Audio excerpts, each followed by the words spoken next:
Hello, thank you for joining us today and welcome to this session on designing and evaluating for accessibility. It's fantastic to have so many people registered for this. As attendees, you will be on mute and you'll only be able to see Kathy and me. Nobody else will be able to see you, so it doesn't matter if you're eating or doing whatever.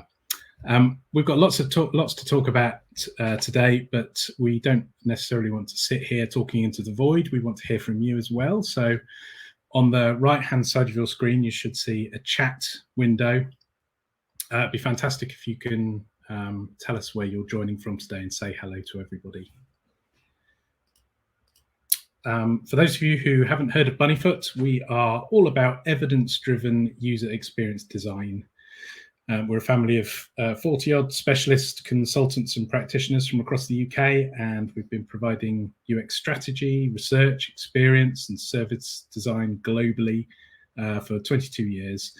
And we work with some amazing clients just like you. So first of all, the obligatory introductions from us. Kathy, would you like to tell everyone who you are? Yes, hi, I'm Kathy Cavell. I'm a senior consultant here at Bunnyfoot. I have over 10 years of experience in the industry. My role at Bunnyfoot involves client work, so working with some of you guys, and also training. On the client work front, my focus is research. So, I have experience in a range of different methodologies, such as user testing, depth interviews, contextual inquiries, and many, many more. In terms of the training, I teach the Bunnyfoot internal training course, which is a one-day course, which I'll talk a little bit more about later on, and also the CPUX user testing course as well. Super. And my name is John Goodall, and I'm also a UX consultant and I'm accessibility lead at Bunnyfoot as well. I've been at Bunnyfoot since 2014. I'm a trainer and I do client work as well. So with my client work, I focus on all manner of things: interaction design, usability testing, interviews, accessibility audits and testing and evaluations.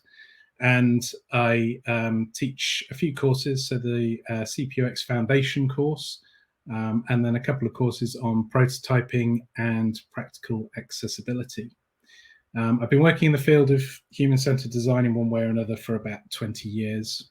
And before I joined Bunnyfoot, I was head of e-commerce and education specialist. So I've got lots of practical experience at applying the kind of techniques and methodologies we're going to be talking about today. And what will we cover today? Well, first of all, to provide a little context to this talk, I'm going to explore what we mean when we talk about disability and accessibility. Then we're going to touch on why we should be designing and evaluating for accessibility, and I'll introduce 3 methods of evaluation. After that, we will explore 10 principles for design and evaluating for accessibility that you can take away and start putting into practice this afternoon, if you're so inclined. And as if that wasn't enough, we're going to explore usability testing with users who have access needs, and you'll get a load more practical tips to help you, and some common myths will be well and truly destroyed.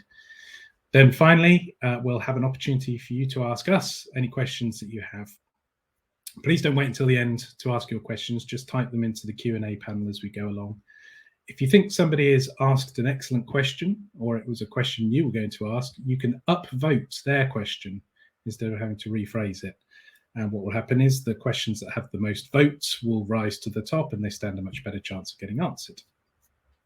And speaking of questions, I have a question for you right now. What do you think is the most prevalent disability in the UK? Type your answers into the chat and we'll come back to them in a minute. Okay, let's get started. So there are many important terms and concepts that we're expected to know as user experience professionals. Happily, many of them have at least one authoritative definition, so we can be confident that we're in general agreement with each other about what things mean, and many of the important terms we use are defined in ISO standards. Usability and user experience are defined in ISO 9241.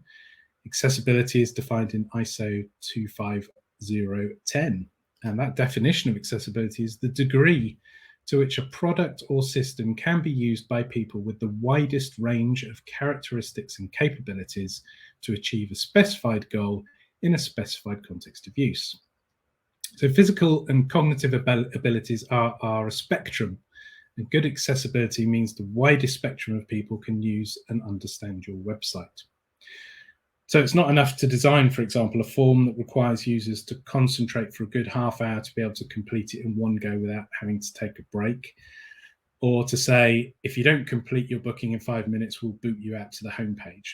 We need to identify and remove any and all obstacles like that we put in front of users that impose limits or restrictions. And so users should be able to use your site regardless of their level of vision, hearing, dexterity, cognition, physical mobility, etc. And that's what we mean when we talk about accessibility.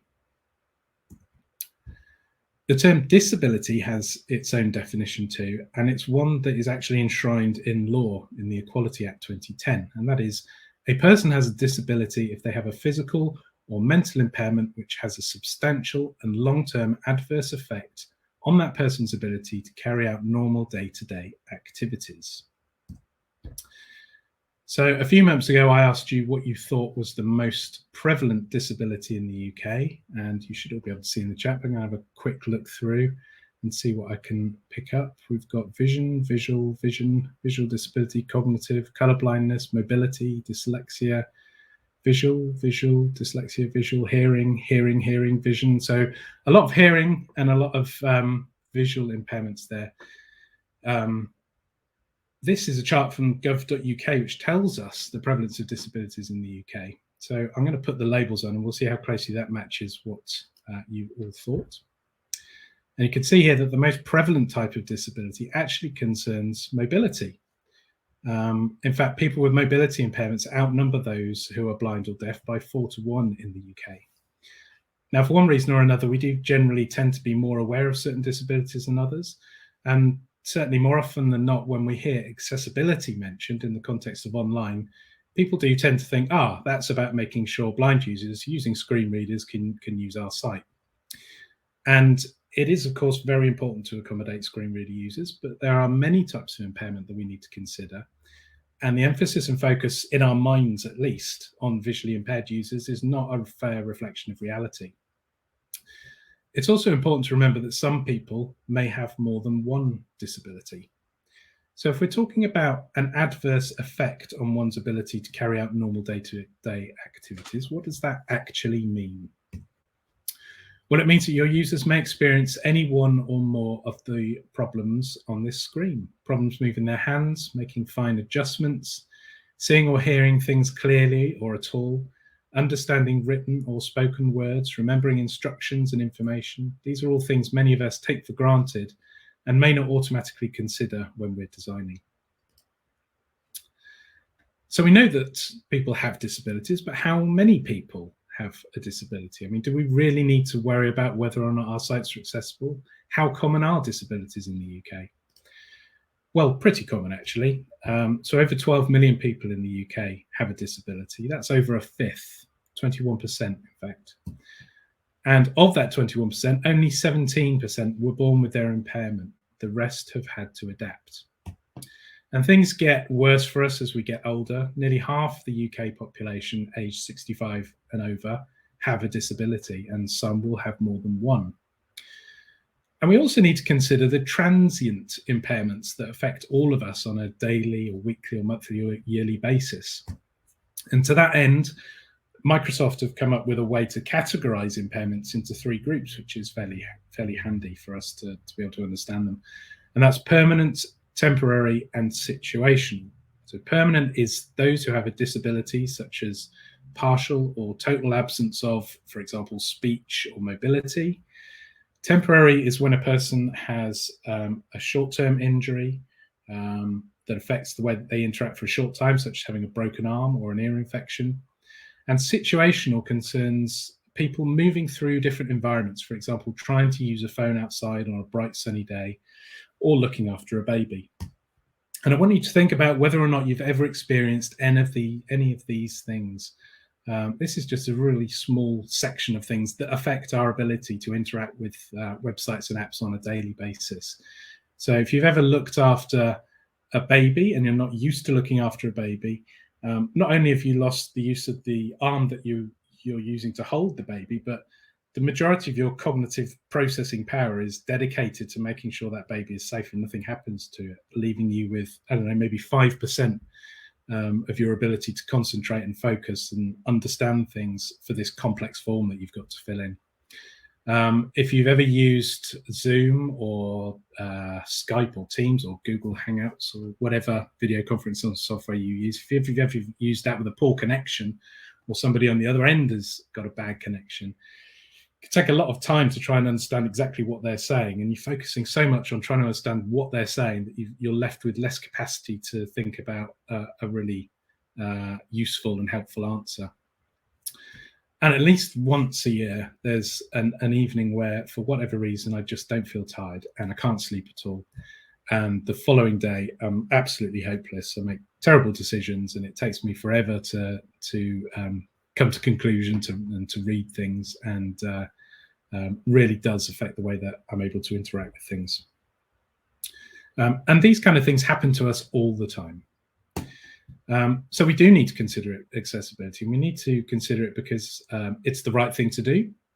So we have a moral and ethical obligation, and it will engender goodwill towards your company. Many of your users will have some kind of impairment, whether that's permanent, temporary, or situational. And there are technical benefits as well to considering accessibility. So if you design for humans and build for robots, the kind of structure and code that you need to put into place for to create accessible websites and apps often benefits SEO. So you're putting code and structure into a site in such a way that screen readers and other assistive technology can understand it. And search bots can also use those same components to determine what a heading on the page is, what an equivalent bit of text for an image is. So by having good accessibility, you're actually boosting your natural search quality as well. And of course, if none of that is good enough for you, there is a legal requirement as well. Disability is defined in law, and it's a protected characteristic. And excluding people from using your website based on disability could mean that you are in breach of the Equality Act 2010. So spend money on accessibility, not on lawyers. And you'll have to spend a lot less if you spend it on accessibility than lawyers, allegedly. So how do I find out how accessible my website or app is? Well, here are 3 different evaluation methodologies: accessibility audits, usability testing, and expert evaluation. And let's have a look at each of these in turn. So one you might have heard of quite a bit is accessibility auditing against web content accessibility guidelines. Accessibility audits are a rigorous, detailed analysis of a website or phone app using conformance to Web Content Accessibility Guidelines, or WCAG, as it's more commonly known, as a measure of accessibility. WCAG version 2.1, we're now on the 3rd iteration of it, is a useful standard set of guidelines to design to and evaluate against. And it was developed by the Web Accessibility Initiative. It was a working group within the W3C back in 1999. And it is based on 4 key principles. So the first key principle is that everything is perceivable on your website. So all users should be aware of all of the content and all of the UI components that you're presenting to them. Number 2 is that it's operable. So are users able to access all of the content and all of the components in the UI without any barriers, and regardless of whatever input method they use, whether that's mouse, keyboard, touch, or any other kind of assistive technology. Understandable. Does information make sense to users? Can users predict what will happen when they start interacting with your site?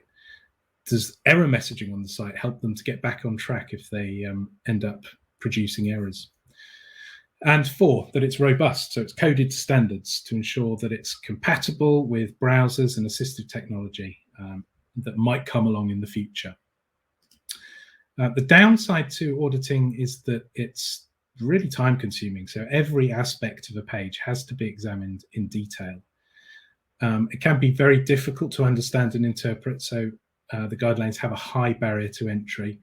For example, this is guideline or success criteria 1.3.5, identify input purpose.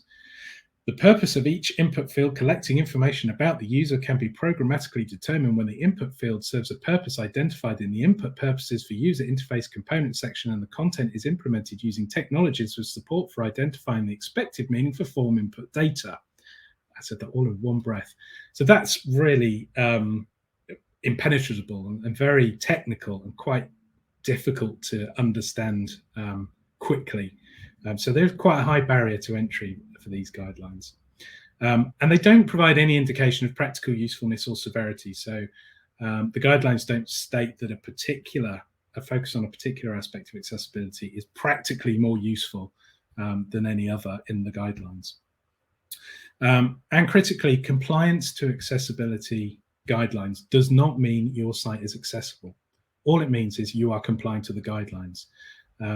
To understand whether your site is accessible or not, you need to test it. And that brings us on to usability testing. Far and away, the best way to understand how accessible your site is to test it with real people.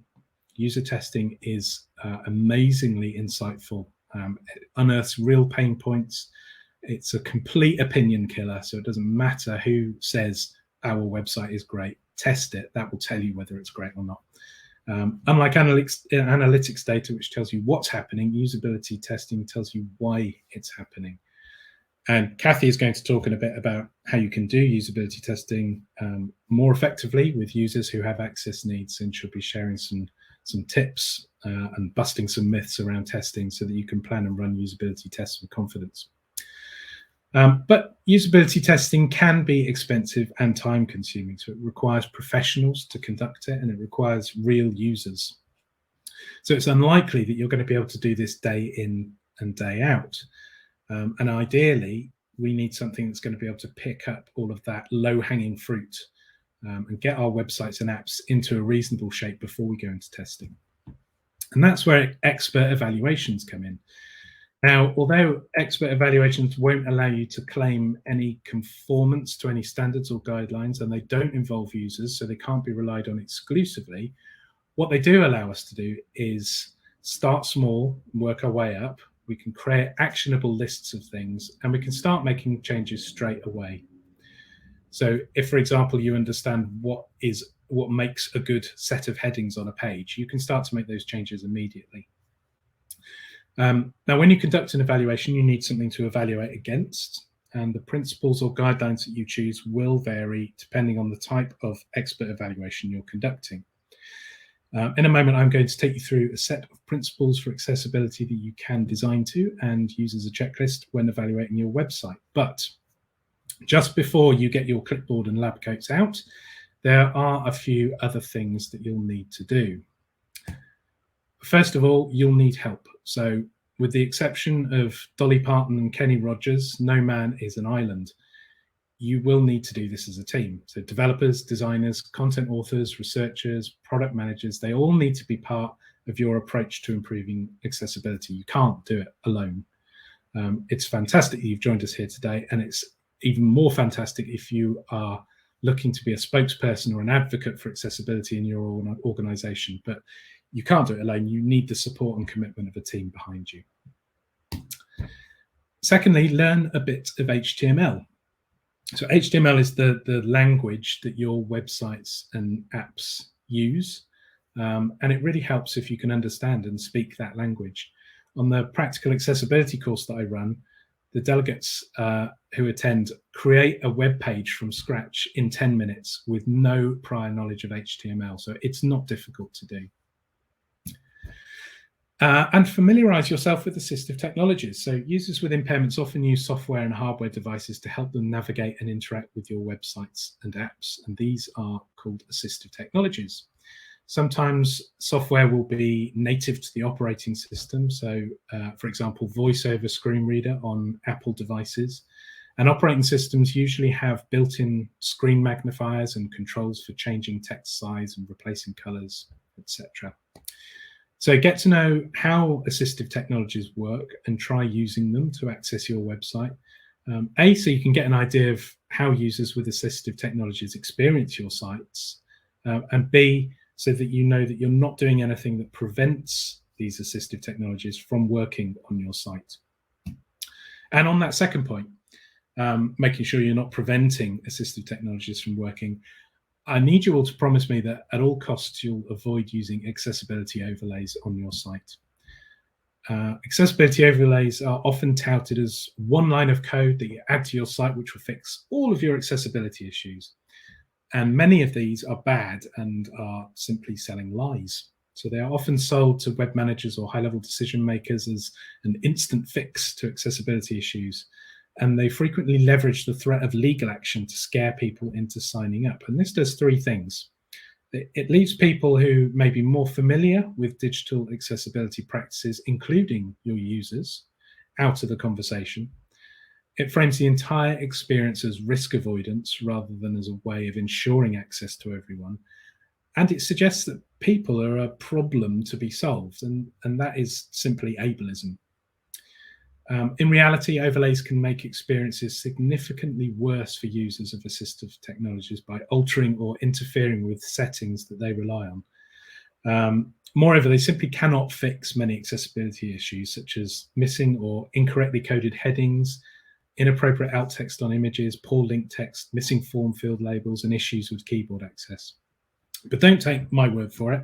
Check out overlayfactsheet.com, which is a response to the proliferation of accessibility overlays, and it's been signed by over 600 users and accessibility experts. Right, as I said just now, when you conduct an evaluation, you will need a set of principles or guidelines to evaluate against. And I'm now going to take you through a set of principles for accessibility that you can design to and use as a checklist when evaluating websites. Now, these principles are commonly accepted as some of the most important things to get right to ensure good accessibility, and they all crop up over and over again when we're asked to evaluate or test websites. If you follow this checklist, you will improve the accessibility of your website, and you'll be able to get everything into a good shape ready for usability testing, because you'll have covered these basics, so test participants won't get caught out by them, and your test sessions will invariably provide you with far richer insight. So here we go. Number one, make sure all elements can be accessed by keyboard alone and that focus is clearly visible. So a wide range of people with and without disabilities navigate by keyboard alone, and this includes screen reader users, people with motor impairments like RSI, people who use screen magnification software, and people who just prefer not to use a mouse. So you need to make sure that all of the elements on the page can be accessed just using a keyboard alone. Make it obvious where the keyboard focus is. That's the ring that you get around links and buttons when you activate them. And that's essential for keyboard-only users to be able to see where they are on the page. If you employ multi-point or complex touch gestures, such as swiping or pinch zoom gestures, always provide a way for users to perform those actions with single key presses as well, because they might not have the dexterity to make the pinch zoom gesture. Now, making your website accessible to keyboard-only users is probably the most impactful thing you can do to improve accessibility. Number two, plan the page structure and its headings. So headings help users scan pages quickly. We can look down a page and understand what it's about and where the main sections are just by looking at the headings. And assistive technology can convey that same structural information to users with visual impairments, allowing them to jump to specific sections and not having to read it in a linear manner. Also, properly marking up lists benefits accessibility by providing useful semantic information, such as the fact that there is a list of related items on the page and how many items are in that list. Number three, provide appropriate descriptive alt text for images. Alt text, as its name suggests, is alternative text for an image, and this is what screen readers rely on to communicate the nature of an image to a user. And in this respect, there are two types of image. So there are decorative images that do not convey any meaning, and there are images that convey information or interaction. Decorative images need to be marked as such so that screen readers can ignore them, and informational images need alt text on them to accurately describe that image's purpose. Number 4, use good color contrast and text size. Poor contrast makes reading and accessing information difficult for all users, especially those with low vision. WCAG guidelines state that the contrast ratio of text against its background should be at least 4.5 to 1 for regular body text. To find out whether your text and background combinations are accessible, just simply Google color contrast checker. There are loads of them. All you do is put in the color of your text, the color of the background, and it will tell you what the contrast ratio is, and most of them will tell you whether that conforms to WCAG guidelines as well. Number 5, design accessible form controls. So form implementation is often one of the biggest barriers for all users. Poorly implemented forms can confuse users to the point that they've got no idea what they're expected to put in which fields. Users of assistive technology might be prevented from navigating through forms if they haven't been coded correctly. Most importantly, make sure that every form field has got a label, and that label is programmatically associated, so associated in the code with that input field. Number 6, avoid using images for text, content, and information. Images degrade in quality, they blur and they pixelate when they're resized, and users with low vision who might use screen magnification software to increase the size of content on a page might not be able to see clearly any text that is presented as an image. And images of text can also be a problem for voice recognition users if the label on the image is different to the text that's being presented. And users are unable to copy and paste text that's in images into translation software or into dictionaries to better understand the word's meaning. Number 7, provide alternatives for audio and video. Not everyone can hear audio content and not everyone can see video content. Some users may not be able to understand spoken content. And captions benefit everyone, so just think about the context. So you might be in an environment such as in a train or at home with a sleeping child next to you, and you want to watch a video either on the screen or on the television or on your phone or whatever. You don't necessarily want to disturb anybody with the audio. If the video's got captions, you can benefit from that as well. So if you are using audio-visual content, always provide an alternative to both audio and video. So captions, transcripts, audio descriptions, sign language. Adding captions to video content is pretty straightforward these days, and services like YouTube also provide automatic captioning. But if you are relying on the automatic captioning, check that the software understands all of the dialogue, because sometimes it gets words wrong. Number 8, make sure links are prominent and meaningful. So clear and unambiguous links are beneficial for both users and search engines. Descriptive link text informs users and search engines of the destination pages, making them easier to find and follow. Avoid non-descriptive terms like click here and read more. Just imagine how they sound when you're reading them out in a list. Not at all helpful. And make sure you style your links so that they stand out from the rest of the text. Use effects like underline and different color and contrast to the main text. Number 9, include a skip to content link. So it can become really frustrating and annoying to have to repeatedly hear or tab through the same information on every page. Now, people who navigate sequentially through content, for example, keyboard-only users, need a mechanism to be able to skip repeated content such as navigation links and take them to where the main content begins. For a good example of a skip link, go to the BBC News website. Don't click on anything with your mouse, just press the tab key on your keyboard twice and you should see a skip to content link appear. And if you press enter, that will move focus to the headline article and it skips all of the navigation, so you don't have to tab through it all. I recently did an evaluation of a website that had 96 links in the top navigation, so 96 links between the site logo and the start of the main content, and there was no skip to contents link. So anybody visiting that site as a keyboard-only user had to press the tab key 96 times to get to the content on every single page. Number 10, present content in a clear, concise, logical, and non-distracting manner. Some users with cognitive impairments can struggle with clutter and distraction, so break text into short paragraphs. Use what we call the inverted pyramid style. This is the opposite of the academic writing style, which starts with a hypothesis and then expands on the arguments, and then you've got your conclusion at the end.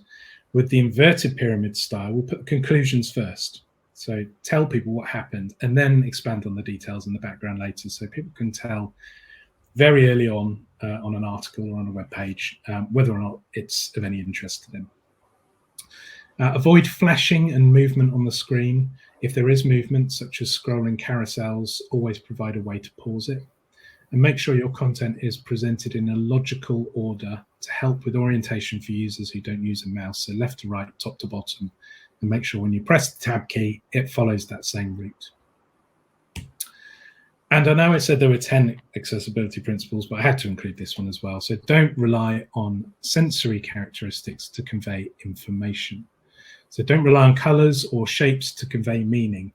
A common example of this is the traffic lights, the red, amber, green, that we often see as status indicators, particularly on intranets and internal tools and things. So not everyone will be able to distinguish between different colors, and not everyone will understand what specific colors or icons are meant to represent. And if you're using color in charts or graphs to differentiate between data points, make sure you include a key, but also include an additional point of differentiation to the color, such as horizontal or vertical or diagonal patterns on the chart bars. So, in summary, we design and evaluate for accessibility because it's the right thing to do. Many of our users will have some kind of impairment. Some will have more than one. There are technical benefits. It's really good for SEO. And of course, there's a legal requirement to do so. Remember, you need to build a team. You need to learn a bit of HTML, familiarize yourself with assistive technologies, and avoid those nasty overlays. And then on the right-hand side here, you've got 11 accessibility principles for designing and evaluating for accessibility, which will help you both in your design and when you are doing your accessibility evaluations. Okay, that's enough from me. Now, Kathy is going to talk to you about usability testing. Okay, well, thank you very much, John. So I'm going to be talking to you today about myth busting and a few practical tips when testing with users. So as John mentioned earlier, there are different methodologies for evaluating the accessibility of your site. So if you've conducted your accessibility audit and your evaluations, then your website is accessible, right? You know, you've ticked those two boxes. Well, not really. So John mentioned accessibility audits and evaluations focus on conformance to accessibility standards such as WCAG. So it is possible for a website to successfully meet and pass these accessibility standards as it is technically accessible. But when it comes to users actually interacting with the site, people with disabilities still might not be able to accomplish their goals. So it is possible for a website to be accessible, but not necessarily usable. And this is quite disappointing, we know. However, we would recommend that you conduct, the accessibility audits and evaluations first to ensure that you address any low-hanging fruit. These are the basic things like missing alt text, appropriate color contrast. So we can iron these things out before investing in accessibility user testing. It's even more important with accessibility testing, as basic site problems have a tendency to be total showstoppers if you have an access need. Accessibility user testing enables us to uncover insights that are not identifiable by conformance alone. Accessibility user testing is even more powerful than usability testing. So we all know that, getting the team involved and the stakeholders and inviting them to observe firsthand the experiences that they are really designing for and the impact that these experiences have on real users is one of the most important and powerful tools that we have in our tool bag. Getting those teams to empathize, they understand, it motivates them into action, and it also helps with the stakeholders and those funding the project to open those purse strings as well. However, accessibility user testing, these feelings are even more emphasized when observing users with access needs. It can be a little bit more painful to watch, but more importantly, harder to ignore. So what I'm going to do, so before we discuss some tips on how to go about conducting the sessions, I just wanted to highlight some common assumptions to get these out of the way first of all. So number one, that people with disabilities are often expected to be experts in the assistive technologies that they use. However, this is not the case. Just like anyone, all users are not experts in the software they use. Some might consider themselves power users or experts, while others only learn enough to get by. Just think about how you use your washing machine or your microwave at home. Number two, we need to be careful in the language we use. So initially, when I started working, for example, with blind participants, I was really worried about my choice of words and describing things. I really tried frantically to avoid certain phrases that I thought might offend people. However, over the years, I've learned that most participants, especially the blind participants, are fairly relaxed when it comes to phrases like look or see, or can you have a look at the bottom of the homepage. In my experience, blind participants will not be offended, and they understand the figurative meaning rather than the literal. However, we do need to be mindful of the way in which we refer to users with access needs. The preferred phrasing is dependent on the individual. But we would suggest saying things like users with access needs, a person with a disability, using this kind of person first language, for example. We would, say, don't to try and avoid saying things like less able, the disabled, disadvantaged. Person first may seem like the most sensitive option, but there is an objection to this, that you can't separate the person from their disability. But for some, especially those in the deaf community, being deaf is actually an integral part of their identity. You'll likely find that what one person prefers, the next is different.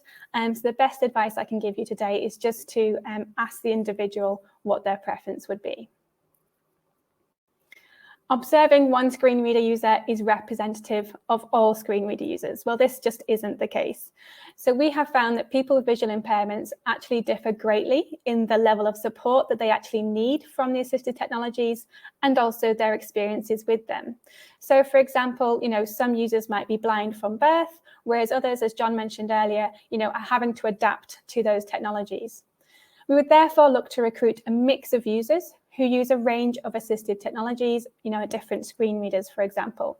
I will talk later on about the range of users that we would likely recruit for a round of research.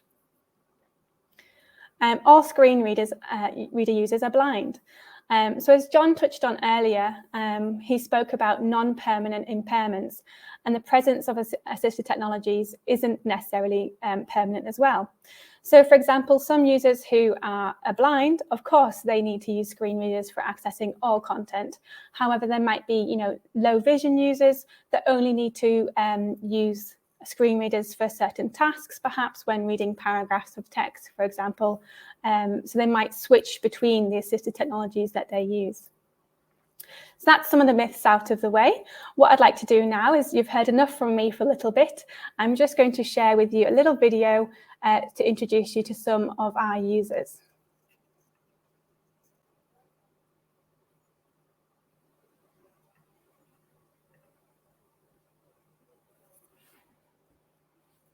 My name is Andre, and I've been blind since birth. I'm currently 38 years old, and I use a lot of technology in my day-to-day life. Growing up, I got introduced to computers in school and kind of became enamored with them from an early age. I'm a musician, as you might be able to see from the keyboard in front of me, and I incorporate technology and music together. One of the questions is, what does my disability mean to me in day-to-day life? Well, it means that I can't yet drive a car because for some reason they won't let me. This sucks. I'm waiting to become one of the first drivers in the UK to own a self-driving car when that's available, because I like the idea, and it means that I could get to my gigs independently and do all sorts of other things that sometimes just carrying stuff on trains and buses does not allow for. Assistive technology that I use on a daily basis, well, I'm on a Mac at the moment. I use Windows as well. I use an iPhone.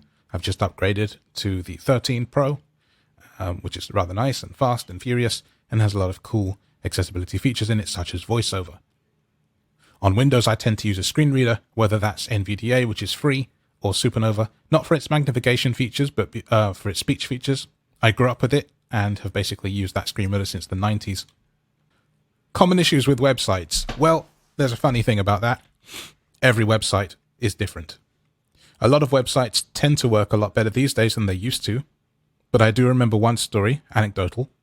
When I was looking for a new contract for my phone in 2000, I went to a very big name brand in the UK, T-Mobile, and I remember that their entire website was Flash-based at the time, which meant that it was completely inaccessible to a screen reader user such as myself.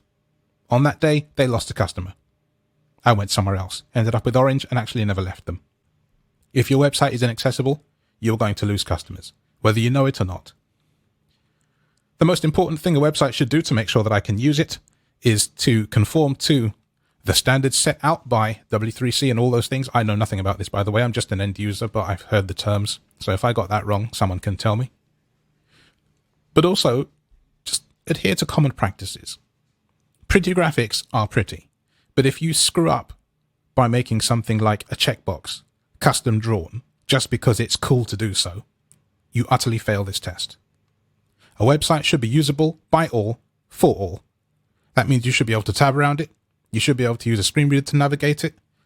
Carousels shouldn't spin at stupid speeds so that we miss buttons, and you shouldn't put anything useful like an important option within a carousel, for example. I've seen a lot of that kind of thing before. A couple of good websites, because it's not one of the questions, but I wanted to give a few things that I think work well, regardless of your screen reader, your technical expertise or not. Amazon, Co.uk particularly. I do not like the Amazon US site. I don't know what's wrong with it. It looks weird to me. But for example, if I search on Amazon Co.uk and I go and look at the results, every result has its own heading.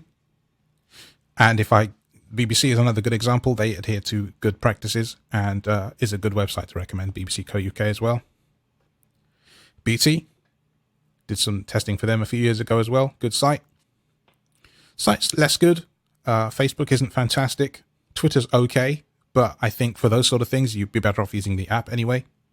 So yeah, just a few of my thoughts regarding web stuff. I hope that this has been helpful, and thank you for watching. I've been asked to talk about my disability. I'm 62 years old and I've been in a wheelchair 40 years. I'm a quadriplegic. I had a car accident near London 40 years ago. It means I'm really dependent on other people for everything in life, day-to-day tasks. So it's important that I can use technology to help myself. Touchscreens have been an amazing thing for me because I use my little finger to control everything, whether it's remote things in the house or financial matters. The problem I have with a lot of websites is when they put small hyperlinks in that are quite close to each other, or a list where you have to choose from, which is quite close together. It does make it a little bit difficult. If a website was clearer, less colours and well spaced out, I find that helps a lot. Good design, good contrast. My own bank is only a monochrome website, which is ideal for me. Thank you.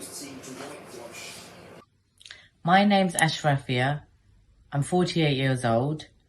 I found out when I was in secondary school that I was having problems with seeing, and it started off with me not being able to see the writing on the board. I was then diagnosed with an eye condition called Stargardt's. Basically, in a nutshell, that means I don't have central vision. Now, we use central vision for recognizing people, so that's a big one, really, because as you can tell by looking at me, you wouldn't necessarily know that I've got anything wrong with my vision at all. So you can imagine making friends is a big one, dropping off the kids, chatting to the mothers. They're all challenges, right from catching a bus, because I can see the bus but I can't see the number. Neighbours, going to the gym. How am I supposed to use any of the equipment if I can't seeing what's going on? Simple things like putting on makeup are challenging, knowing what my feet look like, simple things like that. Things that you take for granted when the mail comes through the post, being able to read the mail, knowing if this letter's for me or is it for someone else. All the little things that you need to do that people don't think about is a challenge for me. So I use a smartphone, amazing. There isn't anything that my smartphone can't do. It's replaced things like the magnifier, a telescope. Before I used to stand at bus stops praying to God that the right bus would come along, because I mentioned before I can't see bus numbers. My phone allows me to check on the bus when the bus is coming. So I have iPads, what they called mini pads, smart devices, hardtop computer, which I have a software package called Zoom Text, which has magnification as well as speech. I'm able to watch TV with audio description. I haven't replaced all the traditional stuff like handheld magnifiers, pocket devices. They all come in handy because, phones and devices, they will eventually run out of battery. But yeah, with all these gadgets, I am able to live a really independent life. So I'm really grateful. I think web designers, when they're making things, they're thinking about people that are totally blind. I'm not totally blind. I'm partially sighted. Color contrast is a big one for me. I would like it if things were brighter, sharper, darker. I find sometimes websites are really cluttery. There's too much information. They use language that I'm not used to. Please try and put things in the same place. So let's have a look. If the go button is usually on the bottom right hand corner, can you try and make the go button go there on all websites? Because it becomes easier, because we are people of habit, creatures of, nature of habit. So I do things without really using my eyes. I will use the vision I've got. I know you're going to say, why don't you use things like voiceover or speech? Yeah, it's great. But sometimes I just want to be able to see, because, my phone and all my little devices does allow me to enlarge things. But sometimes it's too big, when you have to put the date and the month in. It'd be really good if you could have maybe a speak it. So you press it and then it speaks. Because I don't always need the whole thing to be dancing and singing and speaking, Okay, so it's just some fascinating insights there from some real users and the problems that they face in their kind of everyday lives. So hopefully you guys found that interesting for you. So I'm now going to discuss with you some considerations for accessibility user testing. So in most ways, usability testing with users with access needs is no different than testing with anyone else. However, there are several areas that you might need to pay a little bit more attention to ensure that your sessions run smoothly. So first of all, just being prepared for recruitment to take additional time, effort, and budget. Having the right users for your usability study is crucial to its success. We all know that the quality of the insights that we can obtain from the research are completely reliant on the users. So ensuring that they are representative and the results we can get from them are, useful for the team. When recruiting for any usability testing project, the more specific the criteria, the longer and usually the more expensive it takes to recruit. When recruiting people with disabilities, adding specific participant requirements, such as a type of disability or the use of assistive technology, will likely add time and effort to recruiting. When recruiting for accessibility user testing, as John mentioned, blind and visually impaired users are kind of the obvious choice, but it is imperative to consider participants with a range of access needs to holistically test for accessibility. So I have on the screen here a range of 8 different users that we might look to recruit, ranging in keyboard-only users, voice recognition users, mobility impaired, large text zoom user, a desktop screen reader user, maybe JAWS, a mobile screen reader user using TalkBack or VoiceOver, dyslexic or learning difficulties, and a deaf user. So we would look to recruit a mix of these using different technologies and having different access needs. We need to think practically about the material being tested. So accessibility testing on prototypes is possible, but prototypes themselves have limitations. So many can't be used to conduct tests with blind or visually impaired users that require screen readers. This is because many of the prototyping softwares out there just simply don't produce the back-end code used by screen readers or when using keyboard-only navigation. So we just need to be mindful, if we are going to be testing prototypes, the limitations that we are introducing in doing so. In terms of the setup, the ideal setup when testing with users with access needs is on-site testing. So testing in the user's home, saving them time and effort and the struggle of having to come to us. They're not having to come across London, especially for those with mobility issues. But also, if they're in their own homes, they're using their own computers or their own mobile phones, the setup is what they're familiar with. And so, they're very comfortable with those sessions. If that's not possible, maybe time or budget constraints means that's not possible for the research, then the next best scenario would be to ask participants to bring their own equipment and their own assistive technologies with them into the sessions. So users are still using their own devices, but we're actually going to be watching them in the lab, so they're coming to us. And finally, as a complete last resort, we would invite participants into the lab and then they would use our technology. But this is really far from the ideal. If we were to go down this route, then we would speak to participants quite in depth in the briefing, when we're inviting them in, to understand what technology they're using, what setup it is, what versions they have, what Zoom levels, every single detail we would want to replicate in the lab. So it's really important to have that time to do that. Be prepared to accommodate additional guests. So it's common with usability testing to have more than just the participant and the moderator in the room.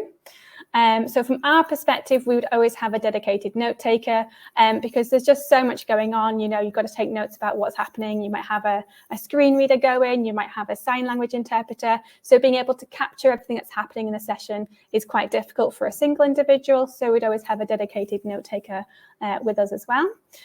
From the participants' perspective, they might also bring someone with them. So they might have a carer to help them. They might have a sign language interpreter, or they might have one of these four-legged friends that you can see on the screen here, a guide dog, they might bring that with them as well. So just on a practical note, ensuring that there's enough room to accommodate everyone, enough chairs to go around and things like that. We would suggest preparing for longer sessions time. So usually when we're doing accessibility testing, we would allow an hour and a half for each session with some gaps in between. So if the website or app has significant issues, then we have this additional time for users to take their time when conducting the tasks. But also, if they are using Think Aloud, it gives them time to explain their actions to the moderator. Also, if we are testing on participants' own devices, then they will need to set up their device in the lab, and make sure we've got the streaming and the recording and everything. And if we are using the last resort where participants are coming in and using our technology, then just giving them some time at the start to familiarise themselves and just check and make sure the setup's working for them and they're comfortable before we start the session. Patience is key. So patience is a really, really important when doing any user testing. It's a really important skill as a moderator. However, it's even more critical for accessibility user testing, as it does require us quite painfully at times to observe more vulnerable users failing or struggling to complete tasks. On the user testing course that I teach, we talk about different hats and different roles that we have to put on as a moderator. We talk about the neutral observer who needs to remain neutral. We need to watch these painful moments or minutes of users really struggling, because we need to understand what's happening and why it's happening and what impact that has for the user. But other times, the gracious host hat comes on. We might need to step in, maybe we'll recommend a break or a pause before trying to move on to the next task. We usually prepare for this by briefing the participant at the start and telling them that we have some cookies or some treats on the right-hand side, for example. And we say to them, you can take a break at any point, but usually they never do. But if we see during the session that participants are getting a bit frustrated or a bit annoyed because of whatever's happening, then what we tend to do is I say, okay, well, I'm getting tired now. I put the onus on me. I would like to have a break. Let's just move away from the computer for a moment and have a cookie. And that seems to work and helps to reset the session. And finally, be prepared to use alternative moderation techniques. So you might be a really experienced moderator. You might have hundreds of hours of moderation under your belt. However, you might find that some of your tried and trusted techniques are of little use when moderating a session with people with disabilities. For example, for a user with visual impairment who is using a screen reader, for example, it's not possible for us to use a think aloud approach whereby users would say out loud what's happening and what they're experiencing, because obviously we have the screen reader going at the same time. So we don't want participants fighting with the screen readers and too much conversation happening. So we find the best way to do this is to brief the participant at the start and say to them that I'll ask them, clarifying questions about what's happened during the session. And then when I get those opportune moments in between, maybe when the screen readers stop reading, I'll ask the participant to clarify, what's just happened there and why was that and what have you. Body language won't work, for example, with participants that are blind and some with autism. If the participant is deaf, for example, the technique that that moderators use sometimes of these long pauses, these awkward silences where participants usually fill in those gaps, obviously won't work. So it's just about being mindful of some of the techniques that you might use on a day-to-day basis that you might not be able to use during these sessions. So in summary, why do we do accessibility user testing? Because it is possible to be accessible and not necessarily usable. Accessible user testing is even more powerful than usability testing. It really helps the team to empathize, understand, and motivate them into action, and also helps those stakeholders to loosen those purse strings. We do have some false assumptions that we make. So, the participants are experts and they know exactly how to use all the technology that they need to use, and that isn't always the case. That we need to be careful of our choice of language. And again, we don't need to when we're during the session, but perhaps when we're referring to participants. Observing one screen reader user is representative of all screen reader users. Well, that just isn't the case. And so we need to ensure that we are recruiting a range of users and using a range of assistive technologies. And all screen reader users are blind. And as we heard from one of the participants there, she was saying that she's visually impaired. And so she kind of uses them on and off. Some considerations when doing testing, just allowing additional time, effort, and budget for recruitment. Thinking practically about the materials of testing and what those limitations introduces. If we can, on-site testing is by far the best scenario, but if not, asking participants to bring their devices in, and as a final last resort, asking participants to come in and use our technology. Ensure that we allow for additional guests if need be. Prepare for a longer session time, so about an hour and a half per session.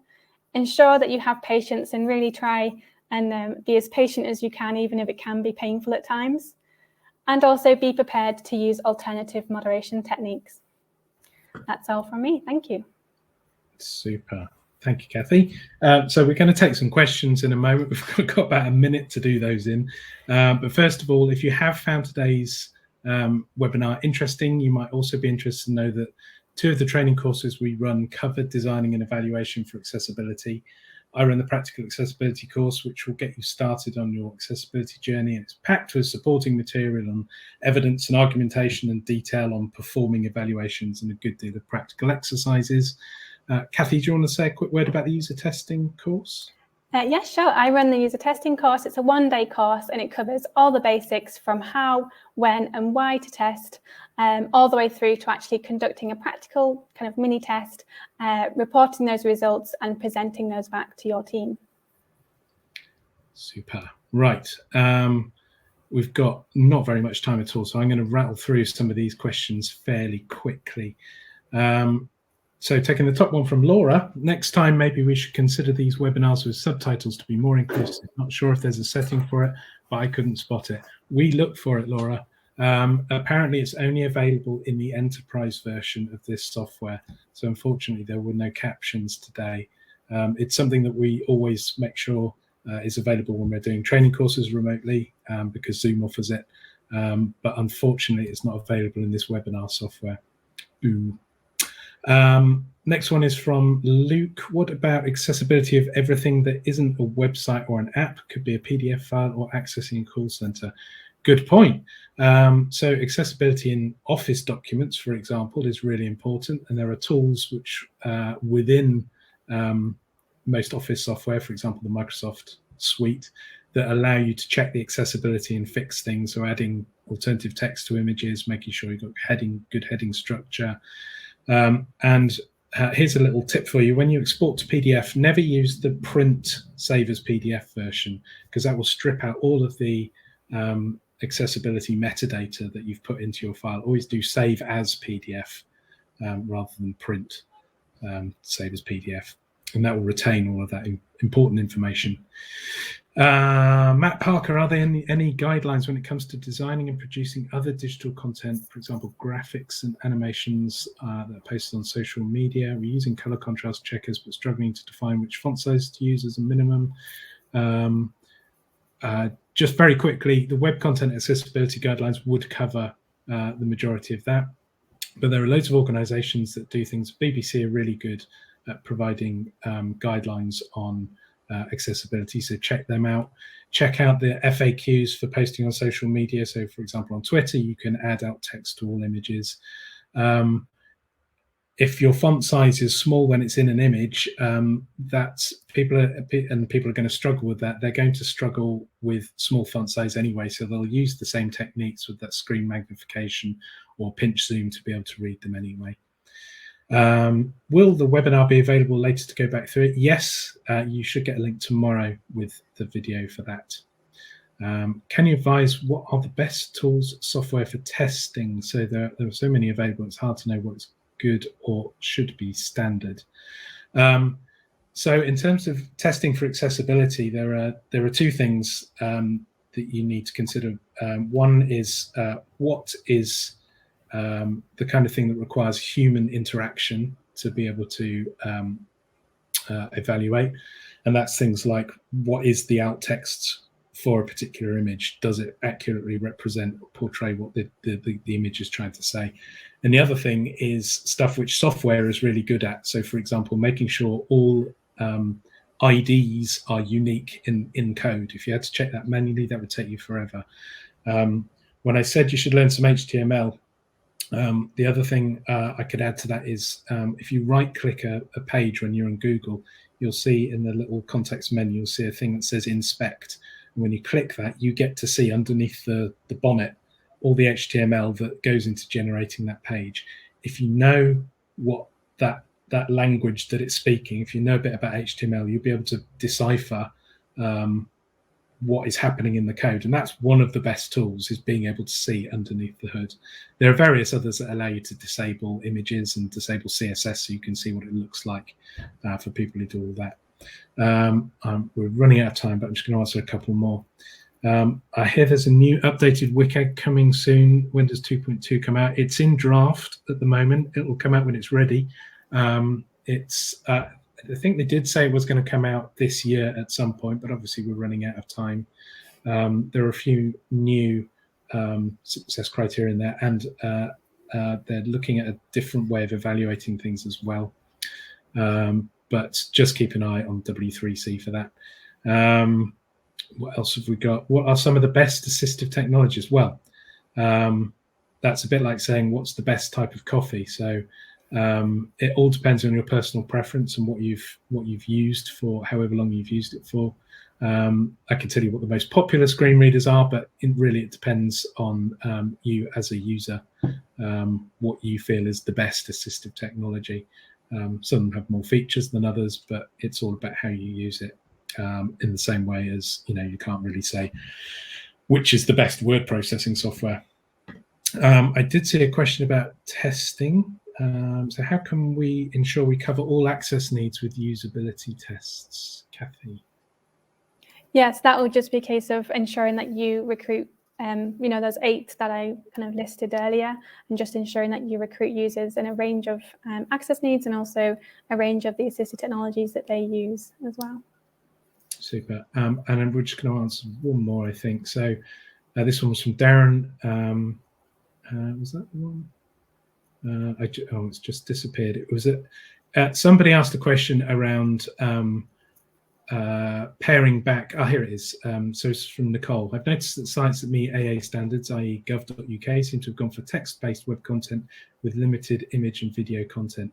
Is pared back creative editorial style best to follow? Again, depends on your audience. It's not necessarily a matter for accessibility. There's nothing worse than going to a boring website, and that's the same whether you can see the content or not, or whether you can hear the content or not. By all means, use video and images to support your text-based content, because some people are visual learners and some people can absorb information more easily if it's presented in image or video. So all depends on your audience. I imagine Gov.uk have got a lot of text to convey, so that's probably why they rely heavily on it. Right, we're well over time, so we're going to leave it there, but thanks ever so much for listening. You'll get a link to this webinar tomorrow, so you can watch it all again if you really want to. But thanks ever so much for attending, and hope to see you soon. Thank you all. Bye.